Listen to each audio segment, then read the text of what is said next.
The Victorian government in Australia, led by the Premier Daniel Andrews, has ambitions to be the Cannabis Oil of Australia. This is wonderful news. Reading this article below, you'll find some great information about the historical basis and up-to-date information about cannabis and its involvement here within Australia. You can click on the link below, but the article starts basically with Victoria leading the way, as well as ending up in Brisbane with a company that is actually preparing to offset the costs of availability of cannabis. So this was just about 8 hours ago, and the authorities have granted 3,200 approvals for the legal use of medicine in 2.5 decades, but with 2,500 of those coming last year, the sector is forecasting a year of big growth. Now here are the key points here. As many as 100,000 people are estimated to buy medicinal cannabis on the black market. Nearly all medicinal cannabis in Australia is imported, making it expensive. Victoria has ambitions. The industry will employ 500 people as legal use of drug increases. So, medicinal cannabis is not approved by the nation's TGA, but can be accessed through a special access scheme which authorizes approved doctors to prescribe the drug. Now, the AMA president in Australia, Tony Bartone, says it's not a panacea, it's not going to be a cure-all that some people think it will be, but we need to understand what its potential roles is. Advocates are hoping the use of the drug will become more widespread, and businesses are investing in growing and producing medical cannabis, pinning their hopes on the surge in the trade. And boy, is it exploding. As many as 100,000 people are estimated to buy medicinal cannabis on the black market, and the potential legal market could be many times that. Now, to offset that, companies are now lining up to invest in preparation of that event. And it says here, like for example, analyst Matthias Smith predicts 2019 will be a big year for the local industry, with Australia well placed to capitalize on global and local interests. Now, this is something I didn't know. Australia's been producing botanical-based medicines in the form of opioids for many years, Mr. Smith said. In fact, we are the leading exporters of medical opioids. Wow. And I think we can translate that experience into the medical cannabis scene.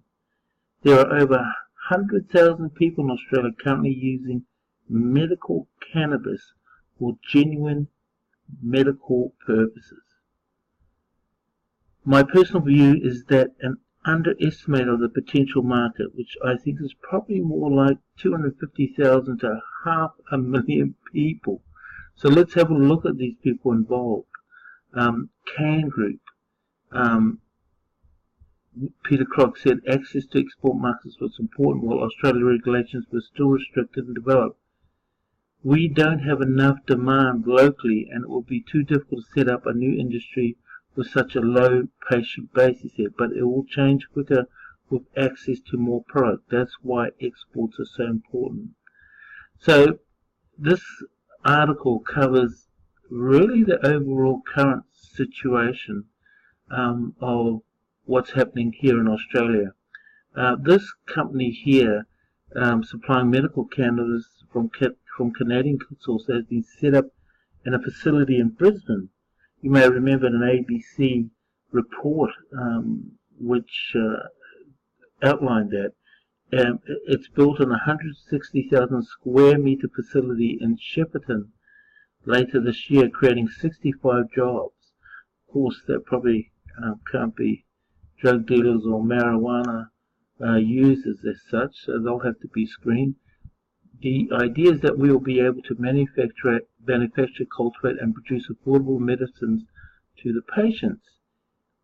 Now, it could well be up to 20% of pain management medicine, so that is quite significant. So there's 100,000 eligible patients for cannabis medicines in Australia, and the Victorian government is aiming to research and develop and has an ambition to be the Cannabis Oil of Australia. Now, that's all exciting. This is the executive of the CAN Group, Mr. Peter Crock. Another cannabis business is Kronos, and it's setting up its headquarters in Melbourne.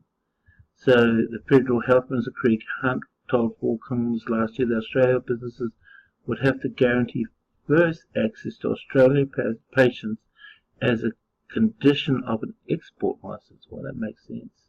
So there's a great article here. This will be able to cover a current view of how Australia is taking action to position itself and promising to maybe offset the costs of those currently receiving medicinal help. And the links below, and I'll just end with this one comment down here. Many doctors are still reluctant to prescribe cannabis, or they are unclear about how to navigate the processes the governments have established. When they do get a prescription, costs can be just so high. We've heard ranges from $35,000 to $50,000 for pediatric epilepsy, unless a child is one of the few who gets onto a clinical trial. So that's what's at stake here. Not only the cost, but you could probably understand why the potential of people are moving towards accessing their CBD oil overseas. But in the meantime, in Australia, positions are afoot, plants are in place, and people are jostling for positions to meet this demand that is speedily heading our way. So click on the link. This is Frazer from Hemp Gold Coast. I hope this has been helpful.